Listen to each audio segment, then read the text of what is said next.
Y vamos ya con las entrevistas de perfil de Nicolás Sierra. Compañero, ¿qué tal? Buenas tardes. Buenas tardes, Laura. En los próximos días comienza la Semana Grande de Sevilla, nuestra Semana Santa. Nuestra ciudad se inunda de la fragancia del incienso y del azahar. Los sevillanos tomamos nuestras calles para disfrutar y reverenciar las imágenes que procesionan. Hoy tenemos en los micrófonos de ES en Radio Sevilla a Antonio Puentemayor y vamos a conocer su último libro, Jesús de Nazaret, en busca de la verdad. Un texto apasionante, divulgativo, que estudia la vida y obra del personaje más influyente de todos los tiempos. Para su elaboración acude tanto a las fuentes cristianas, hebraicas, griegas o latinas. Buenas tardes, Antonio. Hola, buenas tardes. ¿Qué fuente has consultado para escribir Jesús de Nazaret en busca de la verdad? Y también, ¿en tu obra ha tenido influencia las visiones de los místicos? Pues mira, he acudido a todas las fuentes que mencionan al personaje, fuentes que, como tú bien has avanzado, son hebreas. Por ejemplo, tenemos una mención a Cristo en el Talmud de Babilonia, que es la ley judía, uno de los textos capitales para entender el mundo judío. Sí. También, por supuesto, fuentes latinas. Concretamente, pues yo citaría a Plinio el Joven, que es un autor que se cartea con el emperador Trajano, por cierto nacido en Itálica, en la provincia de Sevilla. También tenemos a Cayo Suetonio, a Tácito, autores muy importantes para entender la historiografía del mundo romano. Incluso también podríamos acudir a fuentes griegas, griegas y sirias, por ejemplo, Luciano de Samosata. Tenemos también a Celso, o sea, filósofos. Son bastantes las fuentes de autores de prestigio. No hay una gran cantidad, pero sí hay muchísima calidad. En cuanto a las místicas, pues sí, es también un aporte importantísimo de información, ¿no? Concretamente, bueno, yo cito a Santa Brígida de Suecia, que es copatrona de Europa, que tiene datos muy interesantes, no recogidos en los evangelios canónicos. Tenemos también a Sor María de Jesús de Ágreda, la Dama Azul de los Llanos, un personaje fascinante en cuanto a sus misterios de bilocación. Y por otro lado tenemos también a Ana Catalina Emmerich, quizás el personaje más cercano en el tiempo, puesto que vivió en el siglo XIX, y que además, pues muchas de sus revelaciones inspirarían a Mel Gibson para hacer la película La Pasión. Háblanos de la infancia de Jesús y de su entorno familiar. La infancia de Jesús aparece brevemente mencionada en los evangelios canónicos. Básicamente tenemos un primer dato que es la huida a Egipto de esa Sagrada Familia por ese decreto de Herodes el Grande de asesinar a los niños menores de 2 años. Existe una tradición muy bonita, recogida por el mundo copto dentro de Egipto. Existen unos hitos, una serie de monasterios, de conventos, de iglesias relacionados con la estancia de la Sagrada Familia. Desgraciadamente no hay muchas pruebas tangibles de todo esto, pero sí podemos complementar estos años con el Evangelio Árabe de la Infancia, que es un evangelio apócrifo, con el Pseudo Tomás, una serie de pues, textos que no están dentro del canon bíblico, podríamos decir, ese canon de 27 libros perteneciente al Nuevo Testamento. Esto a partir del siglo II se decide qué queda dentro y qué no, pero bueno, son una fuente interesante. Quizás unos son más fantasiosos que otros, yo particularmente me interesan más los que son más cercanos en el tiempo, siglo I, siglo II, luego ya la literatura apócrifa se va a alargar incluso hasta el siglo XV, ¿no? Así que sabemos muy poquito. De ahí podemos deducir que, bueno, según el libro que leamos, que Jesús pudo tener ya conocimiento de ciertos poderes. A mí esto realmente me parece un poco inverosímil, pero yo más bien apostaría por la antropología, gracias a los estudios que se han realizado sobre el mundo judío donde él se movió, que fue un niño que pudo tener pues una infancia normal, con una formación inicial en casa hasta los 4 o 5 años, y posteriormente ya en la Casa del Libro, que era el edificio anexo a la sinagoga de Nazaret, ¿no? Eso es realmente lo que podemos considerar verosímil. Ajá. Sigamos ahora con los denominados años perdidos. ¿Qué conocemos de esa época? Básicamente son todo elucubraciones, es especular, es teorizar sobre un mundo realmente desconocido, ya que de Jesús de Nazaret únicamente en los textos canónicos tenemos pues ese momento en el templo, ¿no? A los 12 años, ese momento en el que se pierde de la vista de sus padres y él aparece entre los doctores, lo cual ya nos da la sensación de que era un niño despierto, un niño carismático, que sabía interpretar muy bien los textos sagrados por esa primera formación que he comentado, ¿no?, en escrituras junto a la sinagoga.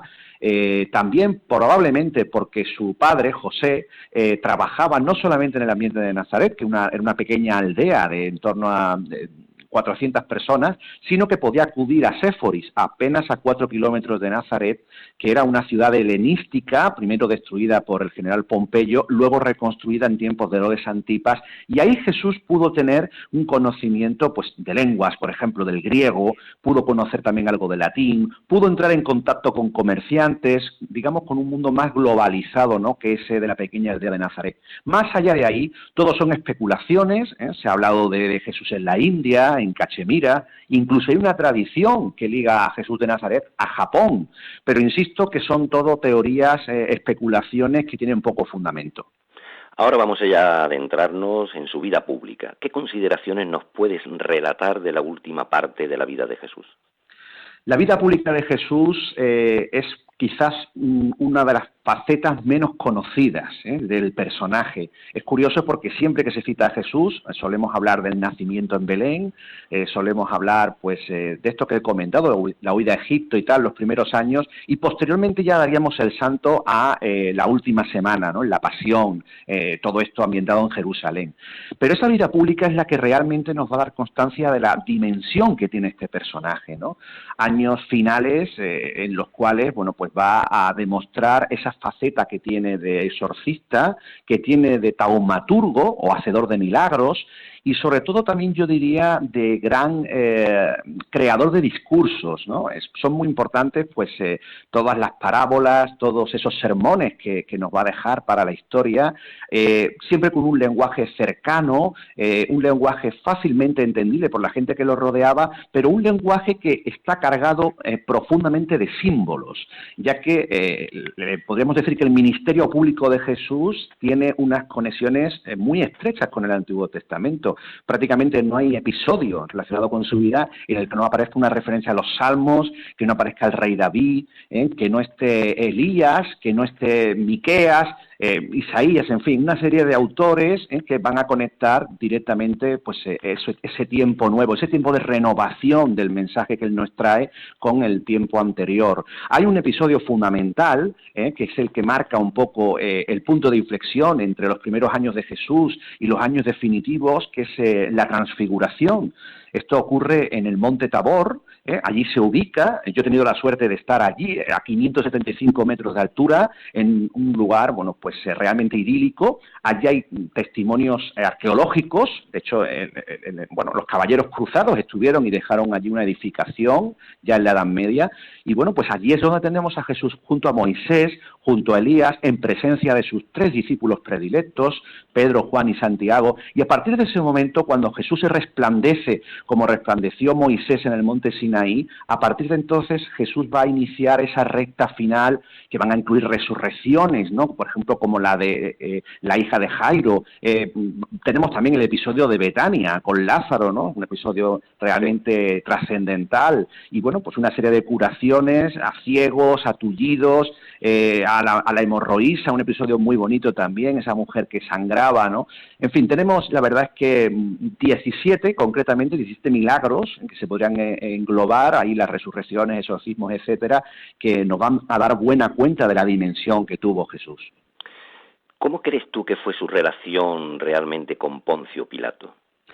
Se ha especulado mucho sobre si Jesús de Nazaret y Pilato tenían conocimiento el uno del otro antes de ese instante en el que se conocen en el pretorio, ¿no? O en ese palacio previo, en ese primer encuentro antes de que Jesús vaya a visitar a Herodes. Realmente no tenemos ninguna prueba que confirme este hecho. Yo sí pienso que Pilato, que era una persona bastante espabilada, una persona que había entrado además en Judea, bueno, pues no de la manera tan adecuada como debía, ¿no? Porque hizo una serie de actos, por ejemplo, sacó dinero del templo para construir un acueducto, colocó una serie de emblemas paganos del mundo romano que chocaba con las creencias de los judíos, pues en todo momento intentó pues haya un equilibrio. Entonces, cualquier punto, cualquier conato de rebeldía, de sedición, cualquier elemento que pudiera perturbar esa paz buscada, él intentaba aniquilarla. De ahí que, bueno, pues algunos historiadores hayan pensado que pudo tener conocimiento de Jesús antes de esa víspera de la Pascua, ¿no? No obstante, al no tener datos no podemos ir más allá. Jesús evidentemente tuvo que haber oído hablar de Pilato, igual que pues conocía personajes como Herodes el Grande o Herodes Antipas. No había hablado con ellos, pero era obvio, ¿no? Eran los gobernadores de su época.